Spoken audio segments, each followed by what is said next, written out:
We are previewing the 2011 tournament, March Madness, probably the greatest event in all the sports other than the Super Bowl. And it's my pleasure to have my Midwest correspondent, Mr. Paul Miahky, on the phone. How are you, Paul? Good, my friend. How are you? Thanks for having me as usual. Oh, everything's well. Everything's well, thank you. It's a pleasure to have you on.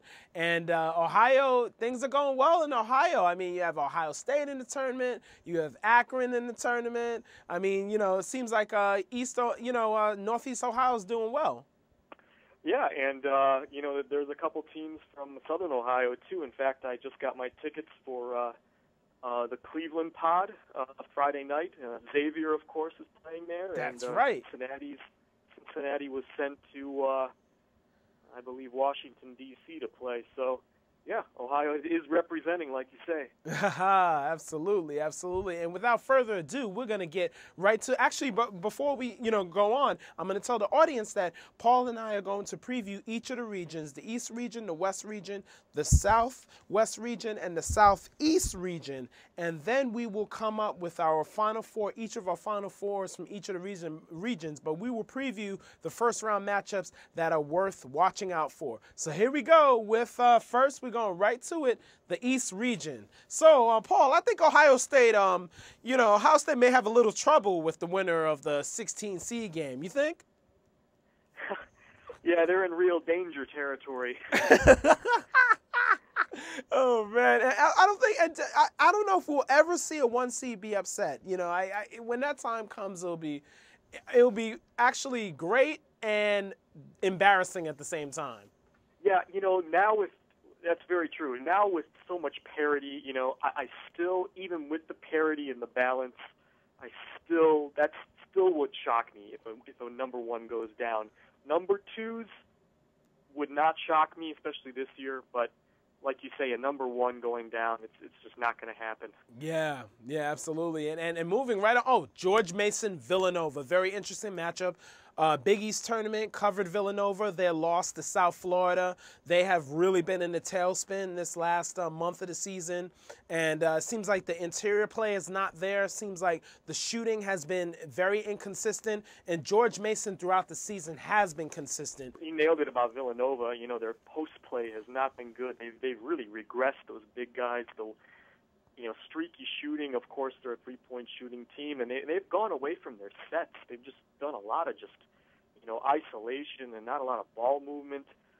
But, if they don't right that ship and get a fresh start in this tournament, then it's going to be, a short stay for them in Cleveland.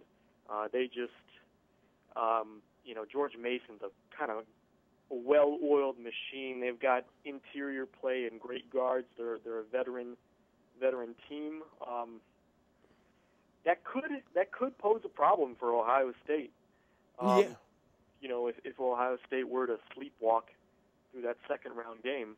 Yeah, absolutely. And I think we both agree George Mason should take out Nova. Yeah, I think so too. I would not be surprised if Villanova straightened things out, but I think they're too far in the tank right now, and they're going against a really good team. Yeah, absolutely. A team that's been consistent throughout the season, Absolutely. And now another intriguing matchup. University of Alabama, Birmingham versus Clemson. Now that game is actually going to end up happening by the time this show airs. So Clemson, I know you and I have Clemson winning for sure because they just really defensively they'll know how to clamp down on UAB. Yeah, and they've played much better competition all year. I think Clemson will win, and I think Clemson could. We've talked about this. We think Clemson can beat West Virginia. They'll already have a game under their belt, sort of battle tested. I don't know. What are your thoughts? What are your thoughts on that? Yeah, West Virginia, their shooting is not on point, and they shot 22% in the game they lost to Marquette in the second round of the Big East tournament. And all year they've been struggling to get timely shots. I mean, Kevin Jones, he can only do but so much. And the guards, Mazzulla is very steady, but he's not is not enough, So, I mean, I definitely see Clemson beating West Virginia actually as well. And Kentucky beating Princeton, I'm sure, right? I mean, Kentucky beating Princeton, that's going to be no problem. I mean, it's not the same kind of Princeton team that really milks the clock, to the very end, and it's not going to test Kentucky's defense as much as Princeton teams in the past. Huge difference in talent level. Should be an easy one for the Cats, I predict. Yeah, absolutely. And then Xavier Marquette. Xavier's one of the most consistent teams. I mean, and two, Holloway. Oh my God, this kid. I mean, I don't think anyone on Marquette. I mean, you have Darius Johnson Odom, but he's gonna have trouble with two. Yeah, Buzz Williams just yesterday said that he compares guarding Holloway the same as guarding Kemba Walker in that class. Oh, and they're a tough, always. They're such similar teams too. They're going to always defend. They're going to play hard. This Marquette or Xavier team's got a little bit more size than Marquette. I think the difference in the point guard play is gonna give the edge to Xavier. And the size too inside. I mean, they have. I mean, Kenny Freeze is going to step up. I see that happening. I see that too. He's from Canton, Ohio. Actually, he's a kind of a local guy from Northeast Ohio. Yeah. Right. I remember we talked about him. Yeah, as an A-10, like when he came in to the A-10 as a freshman in our preview. I think in 08-09. Our preview in 08-09. Yeah. Right. And now moving on, Washington. Well, we know Syracuse will take care of Indiana State. Washington versus Georgia.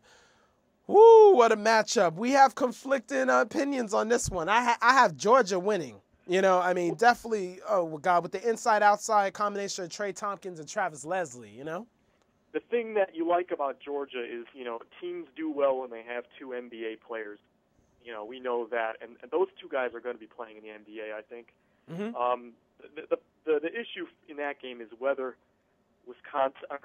Washington, will get them to speed up too much. Mm-hmm. Classic, conflicting styles. If they can get it more in a half court and really pound it inside with those guys, I think Georgia's got a great chance. And if Washington, exploits the guard play and speeds that game up, then I think Washington's going to win.